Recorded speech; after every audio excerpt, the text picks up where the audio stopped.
धर्म प्रेमी बंधुओं, आज मैं एक अद्भुत विषय पर चर्चा करने जा रहा हूं। यह विषय है कि मैं किस पंथ को मानता हूं। आज सारी दुनिया में पंथ को लेकर विवाद चल रहा है और आप सभी जानते हैं कि भारत तथा भारत के बाहर भी अनेक मत पंथ एवं संप्रदाय हैं और मत पंथ संप्रदाय को लेकर बहुत विवाद होते हैं। मैं हमेशा कहीं न कहीं बोलने जाता हूँ, प्रवचन देने जाता हूँ।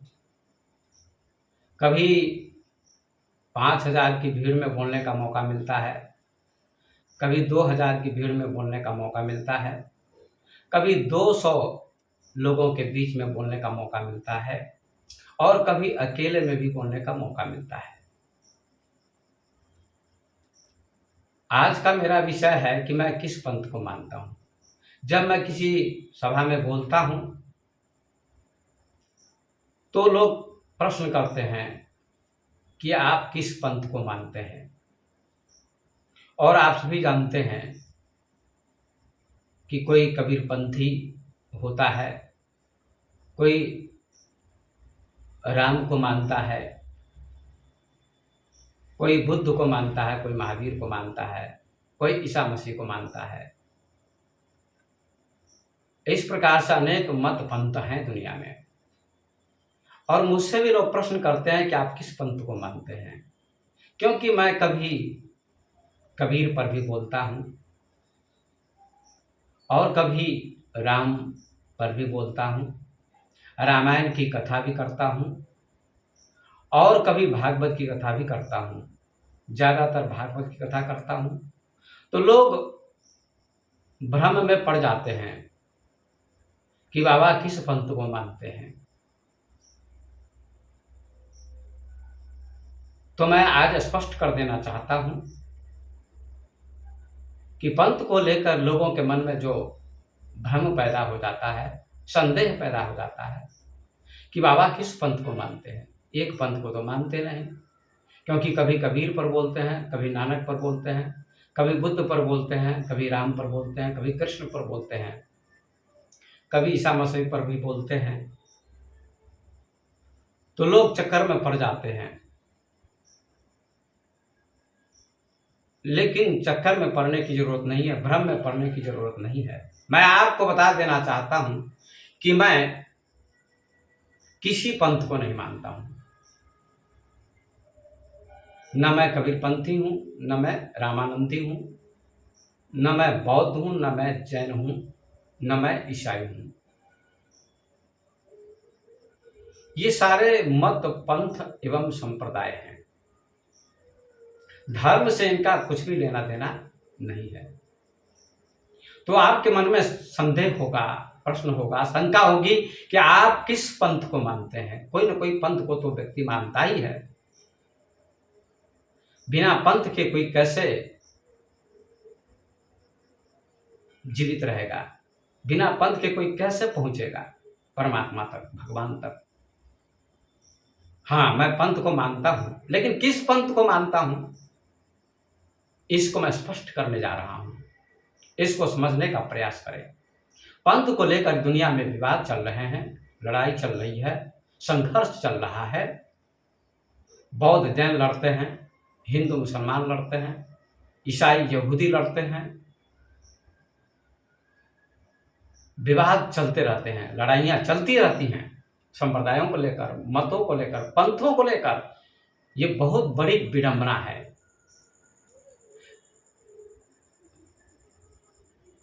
किसी महापुरुष ने संप्रदाय का निर्माण नहीं किया, संप्रदाय की स्थापना नहीं की। न बुद्ध ने बौद्ध धर्म की स्थापना की, न महावीर ने जैन धर्म की स्थापना की, न कबीर ने कबीर पंथ की स्थापना की, और न ईसा मसीह ने ईसाई धर्म की स्थापना की, और न नानक ने सिख धर्म की स्थापना की। और न मूसा ने यहूदी धर्म की स्थापना की, और न मोहम्मद ने इस्लाम धर्म की स्थापना की। तब आप कहेंगे तो फिर ये पंथ कैसे चल रहे हैं, संप्रदाय कैसे चल रहे हैं? संप्रदाय और पंथ का निर्माण या स्थापना उनके अनुयायियों ने की। बुद्ध के मानने वाले ने बौद्ध धर्म की स्थापना की। महावीर को जो मानते हैं उन्होंने जैन धर्म की स्थापना की। कबीर को जो मानते हैं उन्होंने कबीर पंथ का निर्माण किया। ईसाई ईसा मसीह को मानते हैं, इसलिए ईसाइयों ने ईसाई धर्म की स्थापना की। इस प्रकार से सब महापुरुषों के अनुयायियों ने, उनके पीछे चलने वाले लोगों ने पंथ संप्रदाय की स्थापना की और उसी में उलझ गए। बौद्ध धर्म के लोग कहते हैं बौद्ध धर्म ही सब कुछ है, बौद्ध धर्म में ही प्रवेश करने से मुक्ति मिलेगी, मोक्ष मिलेगा, निर्वाण मिलेगा। जैन धर्म के लोग कहते हैं महावीर के पंथ पर चलने से ही कैवल्य मिलेगा, और ईसाई लोग कहते हैं जीसस ने जो कहा है, ईसा मसीह ने जो कहा है, उसी रास्ते पर चलने से प्रभु का राज्य मिलेगा। राम के मानने वाले भी यही कहते हैं कि राम के रास्ते पर जो चलेंगे उन्हीं को राम का दर्शन होगा, परमात्मा का धाम मिलेगा। इस प्रकार एक दूसरे से विवाद करते देखे जाते हैं, और ये विवाद समाप्त नहीं हो रहा है, न कभी होगा। लेकिन कुछ महापुरुषों ने सत्य का उपदेश किया और समझना पड़ेगा आपको। तो आइए मैं अपने बारे में बताता हूँ। मेरे बारे में बहुत भ्रम है लोगों को। मैं कभी कभी बहुत भीड़ में बोलता हूँ और 5,000 10,000 की भीड़ में भी बोलता हूँ, अकेले में भी बोलता हूँ। जैसे कि अभी मैं अकेला बोल रहा हूँ आश्रम में, जैसा समय उपस्थित होता है वैसा बोलता हूँ, जैसा समय आता है वैसा बोलता हूँ। लेकिन मैं अपने बारे में बता देना चाहता हूँ कि मैं किस पंथ को मानता हूँ। ये भ्रम आपका मिट जाएगा, ये संदेह मिट जाएगा, ये शंका मिट जाएगी। और बहुत से मेरे भक्त भी, हजारों भक्त हैं मेरे, उनके मन में भी संदेह है, शंका है कि बाबा किस पंथ को मानते हैं, पता ही नहीं चलता। कभी कबीर पर बोलते हैं, लगता बाबा कबीरपंथी हैं, कभी बुद्ध पर बोलते हैं तो लगता बाबा बौद्ध हैं, और कभी महावीर पर बोलते हैं तो लगता बाबा जैन हैं, और कभी कृष्ण पर बोलते हैं तो लगता है बाबा कृष्णपंथी हैं, कभी राम पर बोलते हैं तो लगता है बाबा की रामानंदी हैं। इस प्रकार की धारणा लोगों की बन जाती है, निश्चय नहीं हो पाता है, वे भ्रमित हो जाते हैं। और लोगों का संदेह भी ठीक है कि किसी एक ही रास्ते से जाना चाहिए। बात तो सही है, लेकिन तो आइए मैं बताना चाहता हूं कि मैं किस पंथ को मानता हूं। रास्ता तो जरूरी है, मंजिल पर जाने के लिए रास्ता जरूरी है, लेकिन रास्ता छूट भी जाता है जब मंजिल आ जाती है। तो आइए मैं स्पष्ट करना चाहता हूं कि मैं किस पंथ को मानता हूं। मैं सिर्फ 2 ही पंथ को मानता हूं, ध्यान और प्रेम। ये 2 पंथ हैं मुख्य रूप से। ध्यान और प्रेम के माध्यम से परमात्मा तक व्यक्ति पहुंच सकता है। ये ही 2 मार्ग है दुनिया में मुख्य रूप से, ध्यान और प्रेम। और मैं स्पष्ट कर देना चाहता हूं कि लगभग समस्त धर्मों ने ध्यान का महत्व दिया है और प्रेम का महत्व दिया है।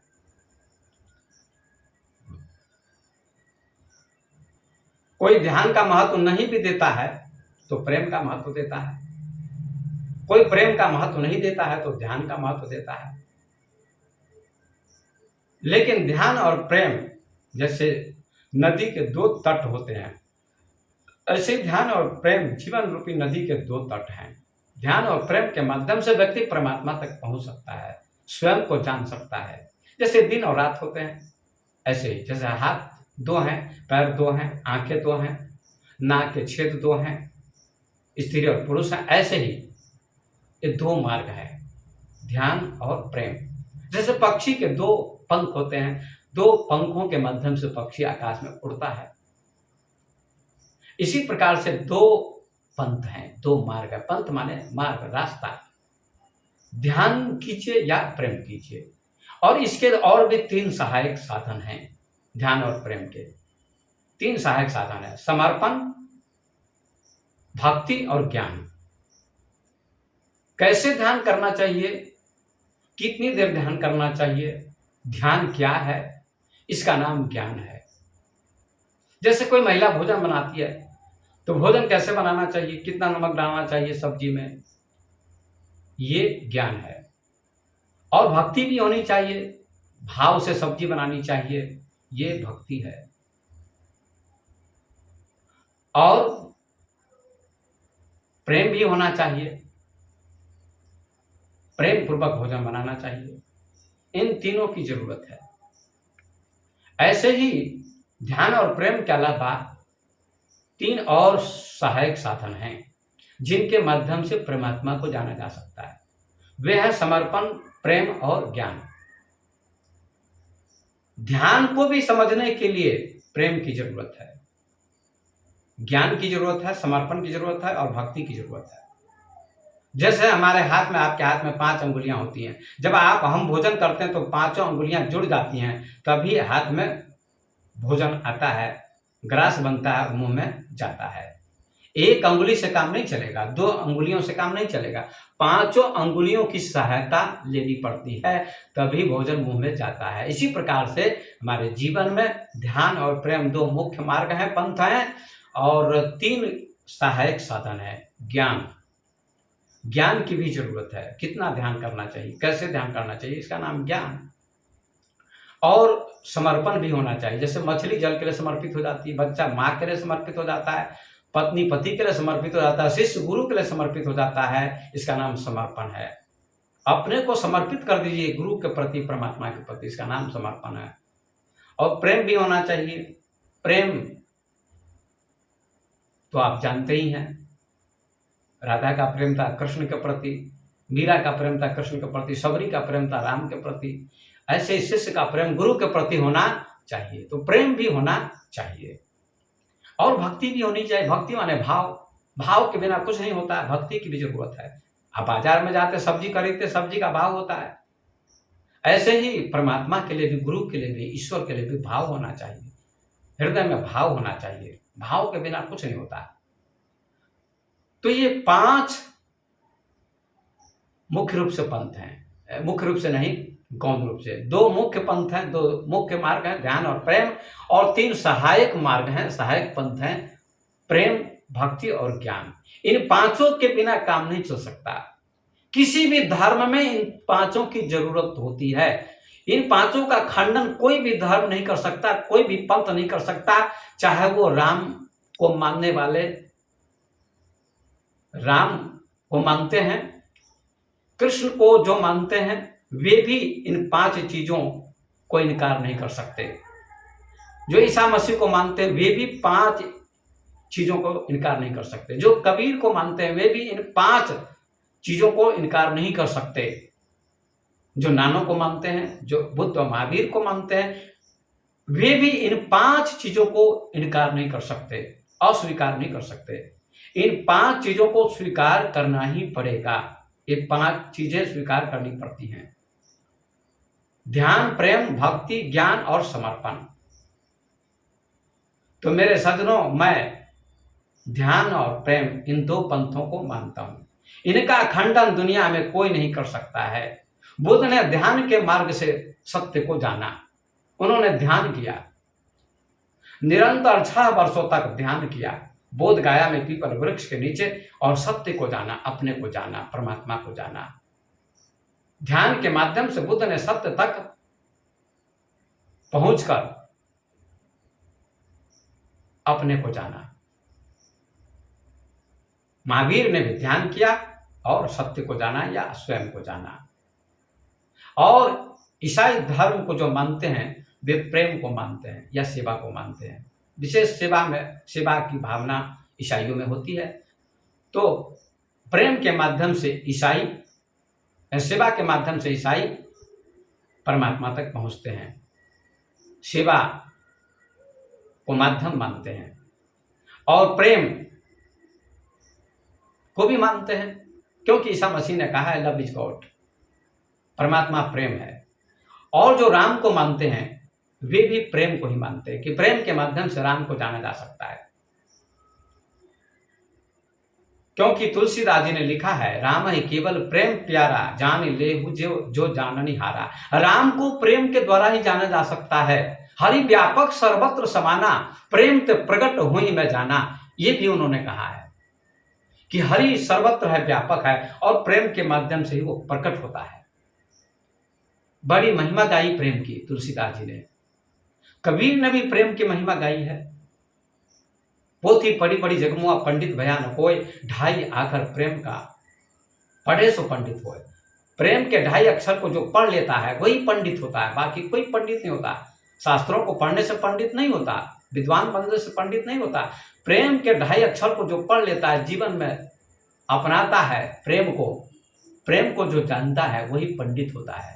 प्रेम जो करता है वही पंडित होता है। इसलिए प्रेम को कोई अस्वीकार नहीं कर सकता। प्रेम को सभी मानते हैं, कबीरपंथी भी मानते हैं, रामानंदी भी मानते हैं, ईसाई भी मानते हैं। जितने भी धर्मावलंबी हैं, जितने भी मत पंथ को मानते हैं, धर्मावलंबी हैं, वे सभी प्रेम को भी मानते हैं, समर्पण को भी मानते हैं। समर्पण की भी जरूरत है। परमात्मा के लिए समर्पित कर दो अपने आप को। बिना समर्पण के कुछ भी नहीं घटना घटेगी। और भक्ति की भी जरूरत है।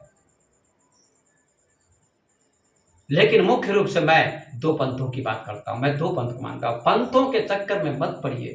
पंथों के विवाद में सारी दुनिया भ्रष्ट हो गई, नष्ट हो गई। बहुत लोग विवाद में पड़ जाते हैं कि हमारा पंथ अच्छा, हमारा पंथ अच्छा। कबीरपंथी कहते हैं कबीर पंथ अच्छा। ये बिल्कुल गलत है। ये कबीर पंथियों की मूर्खता है कि कबीर पंथ सबसे अच्छा पंथ है। गलत बात है। और बौद्ध धर्म के लोग कहते हैं बौद्ध धर्म अच्छा है। नहीं, बुद्ध का सिद्धांत भी अच्छा है, ध्यान करो। कबीर का भी सिद्धांत अच्छा है, ज्ञान प्राप्त करो, प्रेम करो। प्रेम की बात करते हैं, पंथ की बात नहीं करते। असली पंथ तो प्रेम है। असली पंथ तो ध्यान है। ध्यान के माध्यम से आप कहीं पहुंच सकते हैं। आप कबीर पंथ में रहिए, कबीर को मानिए या बुद्ध को मानिए या महावीर को मानिए या ईसा मसीह को मानिए या राम को मानिए या कृष्ण को मानिए, किसी को भी आप मानते हैं तो प्रेम की जरूरत है, समर्पण की जरूरत है, भक्ति की जरूरत है, ज्ञान की भी जरूरत है। क्योंकि गीता में भगवान कृष्ण कहते हैं ज्ञाने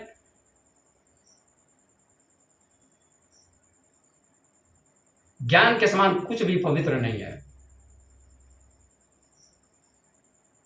सारे कर्म ज्ञान में भस्म हो जाते हैं। ज्ञान की श्रेष्ठता की व्याख्या की भगवान ने अर्जुन से, इसलिए ज्ञान की भी जरूरत है। इन 5 चीजों का कोई खंडन कर ही नहीं सकता है।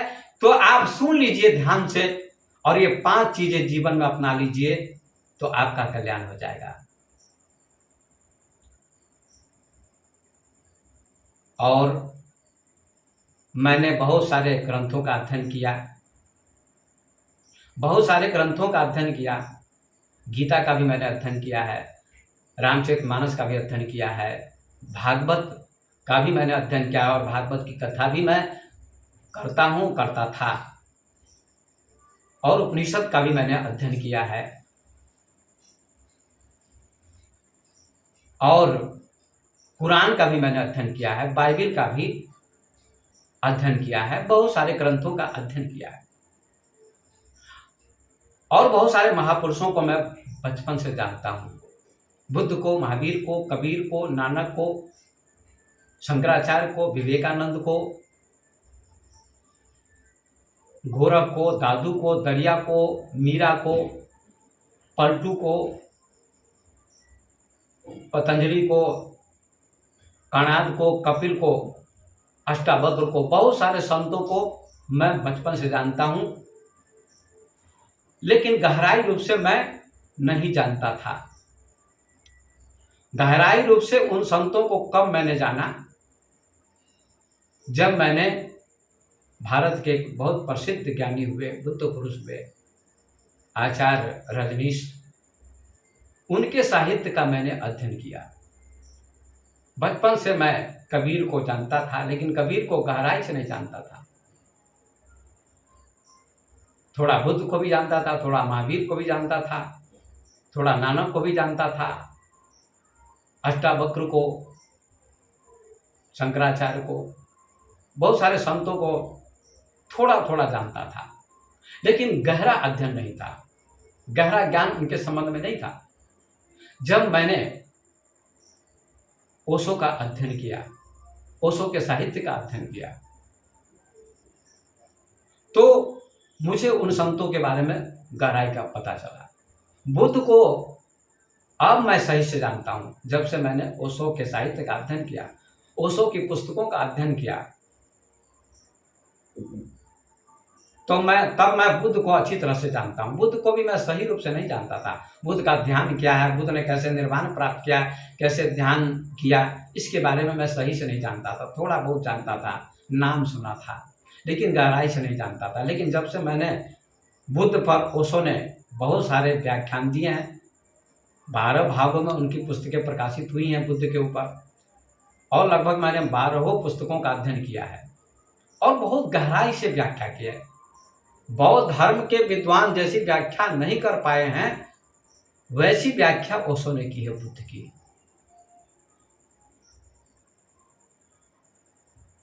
मैं बहुत प्रभावित हुआ ओशो से।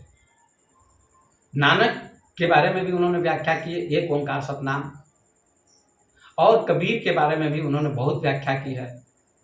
तो मैं कबीर को भी जानता था, लेकिन गहराई से नहीं जानता था। लेकिन जब से मैंने ओशो की पुस्तकों का अध्ययन किया, ओशो से संपर्क हुआ, हालांकि यद्यपि मैंने ओशो का दर्शन नहीं किया, उनसे मैं मिला नहीं, ओशो का मैंने संन्यास भी नहीं लिया, ओशो का मैं सन्यासी भी नहीं हूँ, फिर भी ओशो से मैं प्रभावित हूँ। दुनिया में जितने भी महापुरुष हुए हैं सबका मैं आदर करता हूँ। बुद्ध का, महावीर का, कबीर का, नानक का, दादू का, दरिया का, विवेकानंद का, शंकराचार्य का, अष्टावक्र का, पतंजलि का, कणाद का, कपिल का, और विदेशों में जो भी महापुरुष हुए हैं, चीन में लाओ त्से, त्वांग-त्सु, यूनान में प्लेटो, अरस्तु, सुकरात, बड़े बड़े महापुरुष हुए, उनको भी मैं नहीं जानता था। थोड़ा थोड़ा जानता था, विशेष नहीं जानता था। लेकिन अब मैं उनके बारे में बहुत कुछ जानता हूँ, और ओशो की बहुत सारी पुस्तकों का मैंने अध्ययन किया। जब से मैंने ओशो की पुस्तकों का अध्ययन किया, लगभग मैंने 150 या 200 पुस्तकों का अध्ययन किया है ओशो की, और जब से उनकी पुस्तकों का अध्ययन किया तो मुझे प्लेटो कौन थे, सुकरात कौन थे, और अरस्तु कौन थे, उनके बारे में भी अच्छी जानकारी मिली। लाओ त्से के बारे में मैं नहीं जानता था, लेकिन लाओ त्से के बारे में ओशो ने बहुत गहरी व्याख्या की है। ताओ उपनिषद उनकी पुस्तकों का नाम है, बहुत गहरी व्याख्या की है। आपको मैं बता दूं, मुरारी बापू, जो मुरारी बापू हैं, जो राम कथा के प्रसिद्ध कथाकार हैं, पूरे भारत तथा भारत के बाहर भी उनकी कथाएं होती हैं, उन्होंने भी किसी मंच पर ओशो के बारे में कहा कि मैं अन्य बहुत सारे संतों को जानता था, उनका मैंने अध्ययन किया था, लेकिन मैंने लाओ त्से को कभी नहीं जाना। मैंने लाओ त्से को कभी नहीं जाना, लाओ त्से के बारे में मैं जानता ही नहीं था, ऐसा मुरारी बापू ने कहा।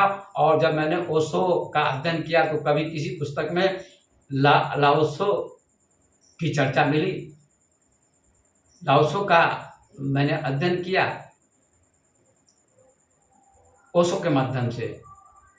तो लाओ त्से बहुत बड़े मनीषी थे, बुद्ध पुरुष थे, और लाओ त्से के बारे में मैंने ओशो के माध्यम से जाना, ऐसा मुरारी बापू ने कहा और दावे के साथ कहा। इसलिए मैंने जीवन में बहुत सारे महापुरुषों के बारे में सुना है, लेकिन सबसे ज्यादा प्रेरणा मुझे ओशो से मिली है। आप लोग ओशो को समझिए, घृणा मत कीजिए। बहुत लोग ओशो से घृणा करते हैं, नफरत करते हैं, उनके बारे में सही से जानते नहीं है, गहराई से जानते नहीं है। आप पानी के ऊपर हाथ रखेंगे तो गहराई का पता नहीं चलेगा, पानी के अंदर हाथ डालिए या डुबकी लगाइए तो गहराई का पता चलेगा। ओशो क्या थे? बुद्ध पुरुष थे, दार्शनिक थे, ज्ञानी थे, संत थे, सब कुछ थे वो। उनकी गहराई का पता लगाना, जब तक उनमें डूबेंगे नहीं, उनका ध्यान नहीं करेंगे, बताया हुआ मार्ग जो है उनकी बताई हुई विधि, तब तक ओशो को नहीं समझ सकते। चाहे बुद्ध को भी आप मानते हैं तो बुद्ध को मानने से कुछ नहीं होगा। बुद्ध कहते हैं मुझे मत मानो, जानो, अनुभव करो। मैंने भी बहुत सारे शास्त्रों का अध्ययन किया, बुद्ध ने कहा हजारों शास्त्रों का, लेकिन मुझे अनुभव नहीं हुआ। तो मैंने ध्यान किया बोध गया में, और ध्यान के बाद ही मुझे अनुभव हुआ कि सत्य क्या है, आत्मा क्या है, शरीर क्या है, निर्वाण क्या है, इसकी अनुभूति हुई। तो बुद्ध भी कहते थे मेरी बात को मानो नहीं, जानो, अनुभव करो। और ये ज्ञान भी मुझे ओशो से ही मिला कि बुद्ध कहते हैं मानो मत जानो। ये ज्ञान भी मैंने जब ओशो का साहित्य पढ़ा, ओशो की पुस्तकें पढ़ी, ध्यान क्या है, ध्यान दर्शन,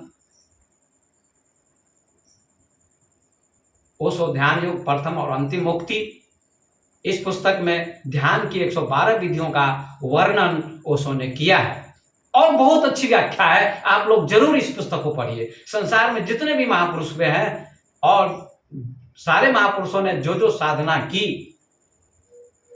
और जिन जिन साधनाओं से उन महापुरुषों ने बुद्धत्व प्राप्त किया, परमात्मा को जाना, सत्य को जाना, उन सारी विधियों की चर्चा उन्होंने अपनी उस पुस्तक में की है। मैं अंधकार में भटक रहा था, टटोल रहा था, मुझे दिशा नहीं मिलती थी, मार्ग नहीं मिलता था, रास्ता नहीं मिलता था। तो जब मैंने ओशो का साहित्य पढ़ा, उनका ध्यान किया, केवल मैंने पढ़ा नहीं है, ओशो भी कहते मेरी बात को मत मानो। मैं भी कहता हूं आपको, मेरे जो भक्त हैं, मेरी बात को मानने की जरूरत नहीं है, जानने की जरूरत है, प्रयोग कीजिए। मैंने रसगुल्ला खाया, मुझे मीठा लगा। आपने पूछा रसगुल्ला कैसा लगा बाबा, तो मैं कहूंगा मीठा। आप कहेंगे कैसा मीठा लगा, तो मैं नहीं बता सकता। मैं कहूंगा आपको भी मीठा खाना होगा, रसगुल्ला खाना होगा, बर्फी खानी होगी, तब मिठास का अनुभव आपको होगा। गूंगे गेरी सरकरा खाए और मुस्काए, अकथ कहानी प्रेम की कछु कहीं न जाए। गूंगे से पूछिए कैसा गुड़ होता है, कैसा मीठा होता है, रसगुल्ला होता, तो नहीं बताएगा, मुस्कुराएगा। व्याख्या नहीं कर सकता, कह नहीं सकता, लेकिन स्वाद का अनुभव हो जाता है। इसलिए मेरे बंधुओं, मैं निवेदन करता हूं, जहां तक ये कई देशों में बानी जाती है, और मेरे भक्त समझने का प्रयास करें, जो भक्त नहीं वो भी समझने का प्रयास करें। बौद्ध धर्म के लोग समझने का प्रयास करें, जैन धर्म के लोग समझने का प्रयास करें, कबीर पंथ के लोग समझने का प्रयास करें। कबीर पंथ में भी ऐसे मूढ़ लोग होते हैं जो चैलेंज करते हैं कि कबीर पंथ के अलावा कहीं मुक्ति नहीं मिलेगी। ये झूठ बात है सरासर, ऐसा कहना मूर्खता है। मूर्ख कबीर पंथी ऐसा कहते हैं कि कबीर पंथ से मुक्ति मिलेगी, एकदम बिल्कुल झूठ है। और जो ऐसा दावा करते हुए महामूर्ख होते हैं। कबीर से पहले बुद्ध थे, महावीर थे, उन्होंने मुक्ति का मार्ग खोजा, ध्यान किया, योग किया, मेडिटेशन किया और लोगों को मुक्ति का मार्ग बताया। लाखों लोग बुद्ध के अनुयायी बने और बुद्ध ने लाखों लोगों को मुक्त किया, निर्वाण का मार्ग बताया। महावीर स्वामी ने भी लोगों को ध्यान करवाया और उनको कैवल्य की प्राप्ति हुई। इसलिए ये जो दावा करते हैं कि हमारा पंथ सबसे अच्छा है, ये बिल्कुल घटिया बात है। ये मूर्खों का प्रलाप है, अनाप शनाप ये वक्तव्य है।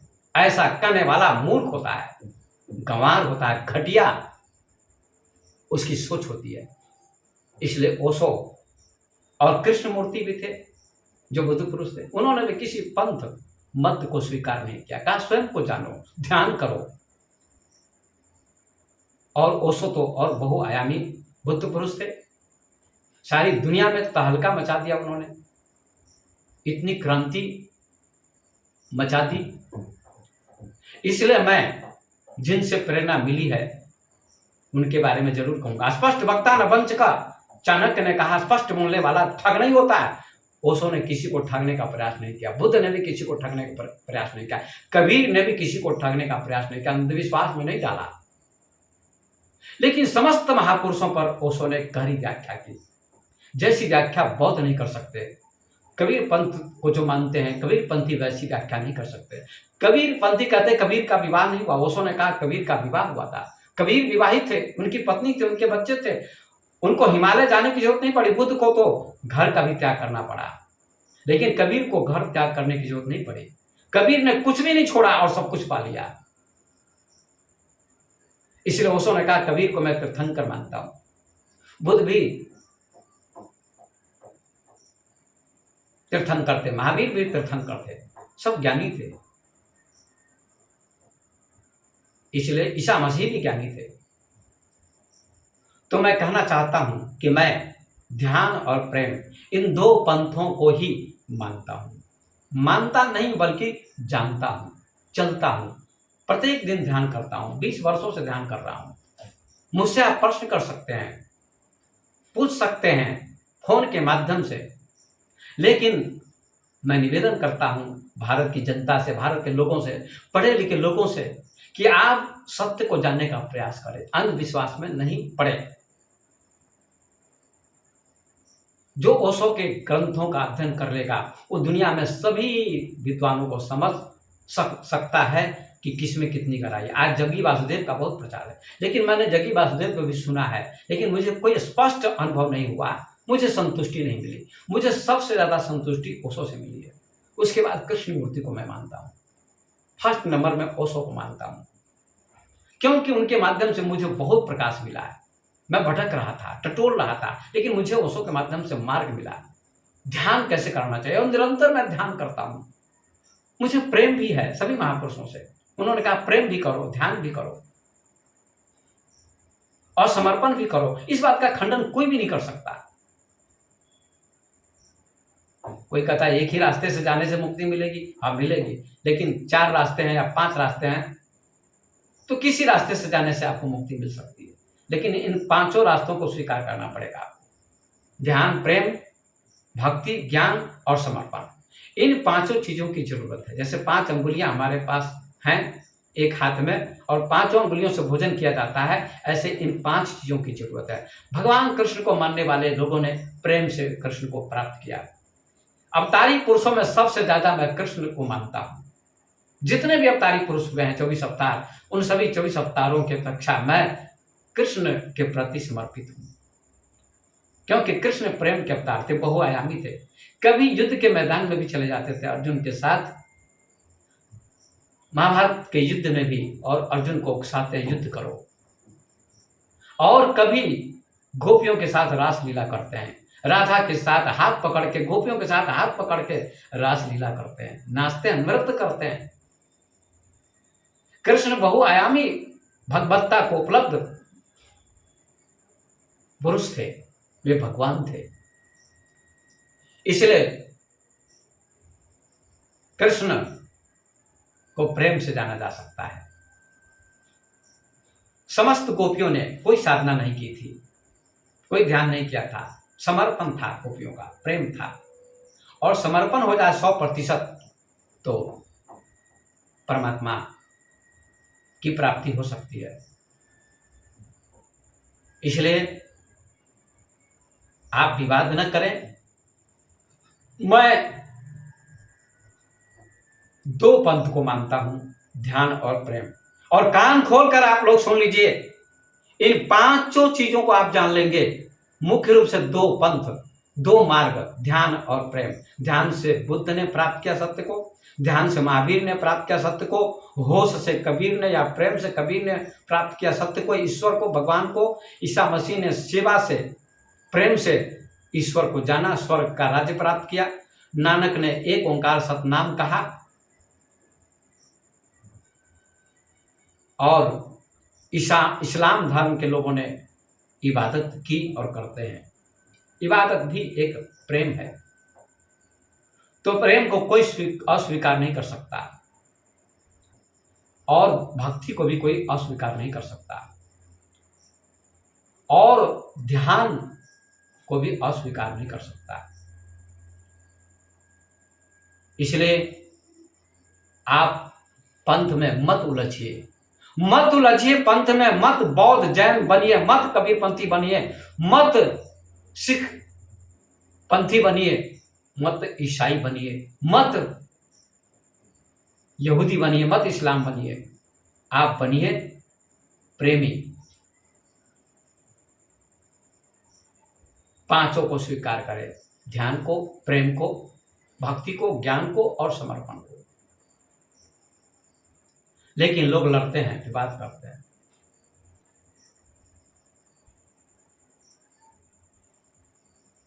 एक कहानी में सुनाता हूं, उसके बाद मैं अपनी वाणी को विराम दूंगा। और कान खोलकर मेरे अनुयायी सुने, मेरे भक्त सुने।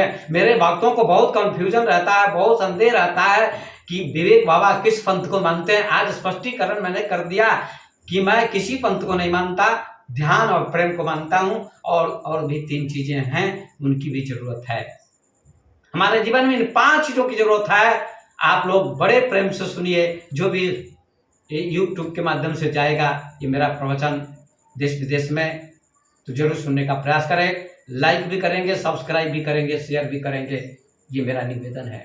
और बहुत जोरदार ये वक्तव्य है, और इस वक्तव्य को सुनने से आपका भ्रम मिट जाएगा, आपका संदेह मिट जाएगा। किसी पंथ में, संप्रदाय में, धर्म में अटकने की जरूरत नहीं, भटकने की जरूरत नहीं है। किसी भी संप्रदाय और पंथ को आप मानते हैं, इसे भी मुझे संदेह नहीं, अड़चन नहीं है। इन 5 चीजों को मानने से सब कुछ जाना जा सकता है। तो एक कहानी सुनाता हूं कि कैसे लोगों ने पंथ में उलझकर अपने जीवन को बर्बाद किया और कर रहे हैं। कहते हैं कि एक जगह सभा हुई, सम्मेलन हुआ, धर्म सम्मेलन। उसमें सभी पंथों के लोग, सभी धर्मों के लोग, सभी संप्रदायों के लोग उपस्थित हुए। हजारों लोग उपस्थित थे, सैकड़ों संत थे, विद्वान थे, और हजारों लोग उपस्थित थे सभा में। सभी ने अपना अपना वक्तव्य दिया, अपना अपना प्रवचन दिया। एक ईसाई को मौका मिला। सबसे पहले ईसाई पादरी ने अपना प्रवचन दिया, अपना वक्तव्य दिया और कहा, भाइयों बहनों, दुनिया में जितने भी धर्म हैं, सभी धर्मों के अपेक्षा ईसाई धर्म श्रेष्ठ है। और मैं ये चैलेंज के साथ प्रमाणित कर सकता हूँ। लोगों को बड़ी उत्सुकता हुई, लोगों के मन में उत्सुकता थी, कैसे ईसाई धर्म सबसे श्रेष्ठ धर्म है, कैसे सिद्ध करेंगे। हिंदू धर्म भी तो है, और ईसाई धर्म, जैन धर्म, बौद्ध धर्म, बहुत सारे धर्म हैं। ईसाई पादरी ने कहा, मेरे पास एक क्रॉस है, हम लोग पहनते हैं। ईसाई पादरी ने कहा, ईसाई लोग क्रॉस पहनते हैं लकड़ी का, और हिंदू लोग शालिग्राम की पूजा करते हैं, भगवान राम की पूजा, भगवान कृष्ण की पूजा, उसको भगवान का प्रतीक मानते हैं। तो कहा, तुम जिस भगवान को मानते हो उसको ले आओ। तो हिंदुओं ने शालिग्राम को लाया, रख दिया लाकर। ईसाई पादरी ने कहा, ये मेरा क्रॉस है, मेरे जीसस भगवान का, ईसाई धर्म का प्रतीक है। एक बाल्टी पानी लाओ। एक बाल्टी पानी लाया कोई, बाल्टी रख दी गई, बाल्टी के पानी में क्रॉस भी रख दिया गया, शालिग्राम भी रख दिया गया। और ईसाई पादरी ने कहा, देखो तुम्हारा भगवान इसमें है, और मेरे भगवान का भी प्रतीक इसमें है, लकड़ी क्रॉस। और देखो दोनों को मैंने इसमें डाला है, जो डूब जाए वो डुप्लीकेट होगा, और जो तैरेगा वो असली भगवान होगा। जो तैरेगा वही दूसरों को तैरा सकता है, पार लगा सकता है, और उसी की शरण में जाना चाहिए। और जो डूब जाए वो कैसे दूसरों को पार कर सकता है, वो कैसे दूसरे को पार कर सकता है, करा सकता है। तो कहते हैं, शालिग्राम को डाला पानी में तो शालिग्राम डूब गया और क्रॉस तैरने लगा। ईसाई पादरी ने कहा, देखो मेरे भगवान तैर रहे हैं, और मेरे भगवान की शरण में आ जाओ। सबसे श्रेष्ठ धर्म ईसाई धर्म है, तुम्हारे भगवान डूब गए। जो ईसाई लोग थे सबने ताली बजाई, और हिंदुओं के सिर झुक गए।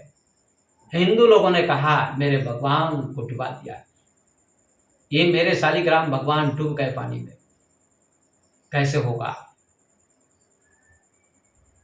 ईसाई पादरी को बड़ा घमंड हो गया कि मैंने राम को पराजित कर दिया, और हमारा ईसाई धर्म श्रेष्ठ है, हमारा ईसाई धर्म जीत गया। ईसाई धर्म की जीत हुई, विजय हुई। जब पादरी ने प्रवचन बंद किया तो दूसरे विद्वान को नंबर मिला, जो हिंदू सन्यासी थे, उनको भी नंबर मिला, बोलने का समय मिला। उन्होंने भी अपना प्रवचन दिया, वक्तव्य दिया, और कहा, भाइयों अभी अभी पादरी महोदय ने मेरे शालिग्राम भगवान को पानी में डुबा दिया, और इनके भगवान का प्रतीक जो क्रॉस है वो तैरने लगा। लेकिन इनका जो उदाहरण था वो गलत था, सही नहीं था। इन्होंने जो परीक्षा ली है दोनों भगवान के प्रतीक की, वो परीक्षा उतनी सही नहीं थी। पानी की परीक्षा उतनी सही नहीं थी। अब मैं दूसरी परीक्षा करता हूं दोनों प्रतीकों की, शालिग्राम की भी और क्रॉस की भी प्रतीक परीक्षा मैं करूंगा। अब पानी की परीक्षा नहीं होगी। भाइयों बहनों, सब लोगों को बड़ी उत्सुकता थी। सब लोग टकटकी लगाकर सुन रहे थे, क्या कहेंगे ये हिंदू सन्यासी। बड़े विद्वान थे। उन्होंने कहा लकड़ी लाओ, जलावन लाओ और जलावन में लकड़ी में आग लगाओ। और कहा शालिग्राम को भी रखो, शालिग्राम भगवान को भी रखो और क्रॉस को भी रखो, और जो भगवान जल जाए वो डुप्लीकेट और जो भगवान बच जाए वो सही भगवान होगा, और जो बच जाएगा उसी की शरण में जाना चाहिए लोगों को, और जो जल जाएगा वो कैसा भगवान। क्योंकि गीता में कहा है कि नैनम चिंतन्ति शस्त्राणि नैनम दहति पावका न चैनम गृह्यन्ति आपो न शोषति मारुता। भगवान को, आत्मा को न आग जला सकती है, न पानी गीला कर सकता है, न हवा सुखा सकती है, न तलवार काट सकती है। ऐसी आत्मा है, ऐसा भगवान है। तो लकड़ी लाई गई, आग लगाई गई, क्रॉस को डाला गया, शालिग्राम को डाला गया। तो पादरी को तो घबराहट होने लगी। पादरी ने कहा मेरी तो हार हो जाएगी। तो आग लग गई लकड़ी में और क्रॉस तो जल के राख हो गया, और शालिग्राम भगवान जले नहीं, शालिग्राम जला नहीं, लाल होकर भी बच गया। हिंदुओं ने ताली बजाई और ताली बजाकर खुशियां व्यक्त की, प्रसन्नता व्यक्त की। ईसाई पादरी का मुंह काला हो गया। ईसाई पादरी वहां से भाग गए। ईसाई पादरी की हार हो गई। तो मेरे सज्जनों, तो पंथों में भटकने की जरूरत नहीं है। एक दूसरे को हराने की कोशिश में लोग लगे हुए हैं। भगवान एक है और वहां तक जाने के कई रास्ते हैं। प्रेम है, ध्यान है, समर्पण है, भक्ति है और ज्ञान है। लेकिन मुख्य रूप से ध्यान और प्रेम की जरूरत है। क्योंकि आप मंदिर में जाते हैं, आप भक्त हैं, भक्ति करते हैं, आपका प्रेम है, फिर भी ध्यान की जरूरत पड़ती है। आप मंदिर के अंदर जाते हैं और भगवान की मूर्ति होती है, राम जी की, कृष्ण भगवान की, शिव जी की, तो आप प्रणाम करते हैं मूर्ति को, तो आपकी आंखें बंद हो जाती हैं, आपकी 10 अंगुलियां जुड़ जाती हैं। इसका मतलब आप ध्यान में चले गए। भक्त को भी ध्यान की जरूरत पड़ती है। आप अंतर्मुख होना चाहते हैं, आपकी आंखें अंतर्मुख हो जाती हैं, आपकी अंगुलियां जुड़ जाती हैं, मतलब 200 इंद्रियों को अंतर्मुख करो। 10 अंगुलियां जुड़ जाती हैं दोनों हाथ की, इसका मतलब है कि 10 इंद्रियों को अंतर्मुख करो, मतलब ध्यान करो। ध्यान का मतलब अंतर्मुख होना। मन बाहर भटक रहा है, अंदर की ओर मन को लाओ, इंद्रियों को अंतर्मुख करो। इसका यह अर्थ है भक्त को भी ध्यान की जरूरत है। गोस्वामी जी ने भी ध्यान की चर्चा की, नाम की भी चर्चा की है, लेकिन ध्यान की भी चर्चा की। लेकिन नाम की चर्चा तो सभी कथाकार करते हैं, पर ध्यान की चर्चा कोई नहीं करता। इस पर भी कोई तर्क नहीं करता। गोस्वामी जी ने कहा पीपल तरुतर ध्यान सुधारे।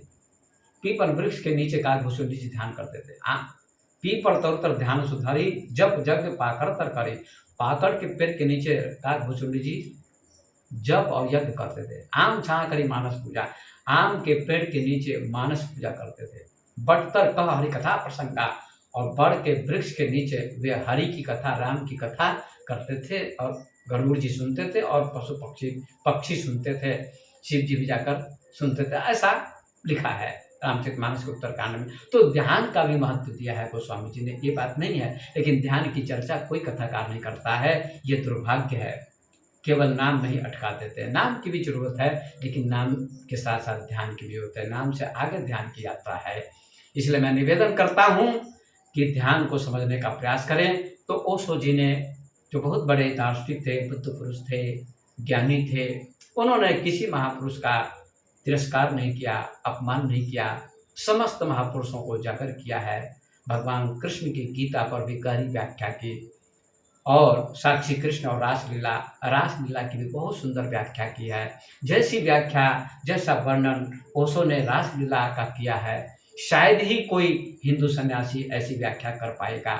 आप जरूर पढ़िए साक्षी कृष्ण और रासलीला, ये जो पुस्तक है कृष्ण स्मृति, उनकी बहुत मोटी पुस्तक है ओशो की, जो कृष्ण के ऊपर बोले हैं। ओशो कृष्ण के ऊपर उन्होंने व्याख्या की है, कृष्ण स्मृति, उस पुस्तक को जरूर पढ़िए। उसी में साक्षी कृष्ण और रासलीला की व्याख्या उन्होंने की है, जो बहुत ही वैज्ञानिक, आध्यात्मिक, मनोवैज्ञानिक व्याख्या है। तीनों व्याख्याएं उस पुस्तक में आपको मिलेंगी। वैज्ञानिक व्याख्या भी, आध्यात्मिक व्याख्या भी, मनोवैज्ञानिक व्याख्या भी, ये तीनों व्याख्याएं आपको मिलेंगी। इसलिए मैं ओशो का बहुत सम्मान करता हूँ।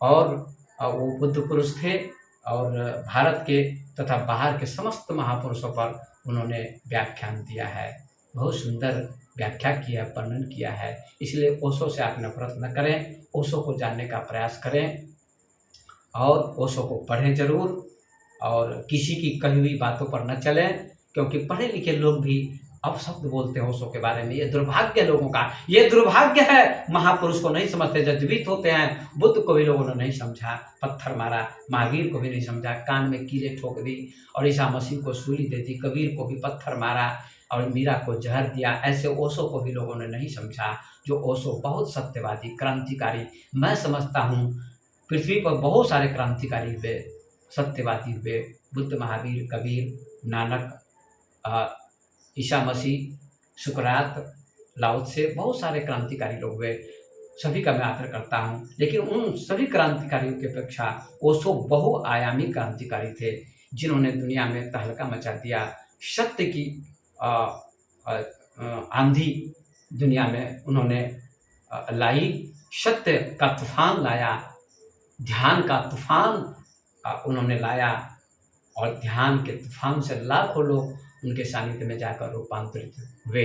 इसलिए मैं निवेदन करता हूँ, कुछ लोग उनका खंडन करते हैं, जैसे श्याम मानव, ऐसे लोग, आचार्य प्रशांत और भी लोग, कुछ लोग खंडन करते हैं। ये उनकी अज्ञानता है।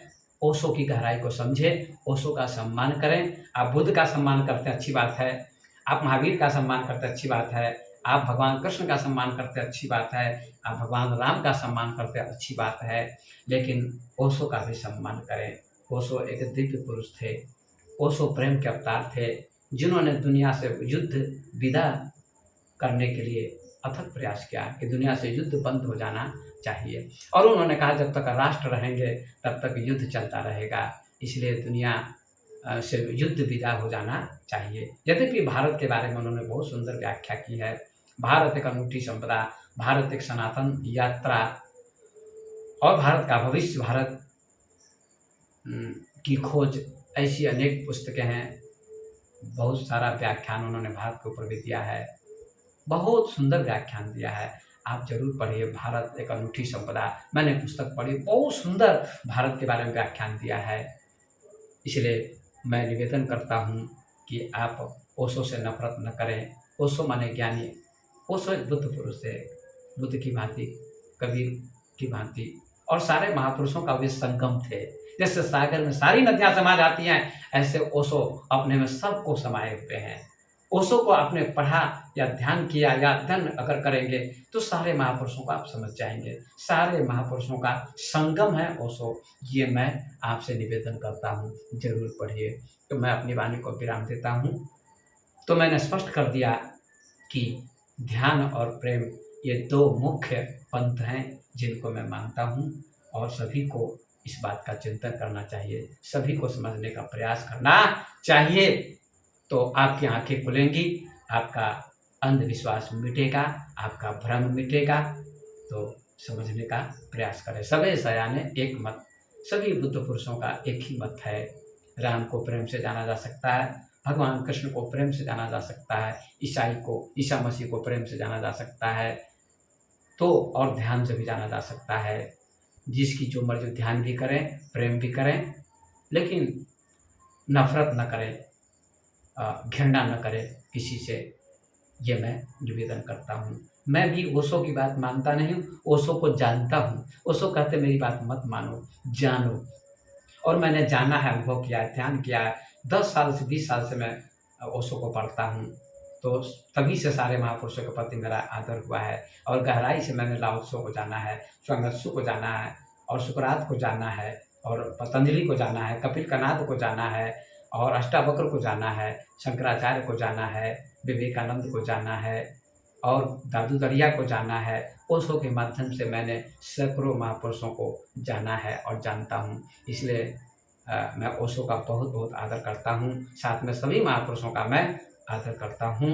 और ध्यान और प्रेम ये दो मुख्य पंथ हैं, और साथ में सहयोगी 3 और भी चीज़ें हैं। प्रेम, समर्पण, ज्ञान और भक्ति, इन तीनों की भी ज़रूरत है। ध्यान और प्रेम के साथ साथ तो समर्पण भी होना चाहिए, और भक्ति भी होनी चाहिए, और ज्ञान भी होना चाहिए। ध्यान प्रेम के साथ साथ इन पांचों की आवश्यकता है। इन्हीं शब्दों के साथ अपनी वाणी को मैं विराम देता हूँ। बहुत बहुत धन्यवाद।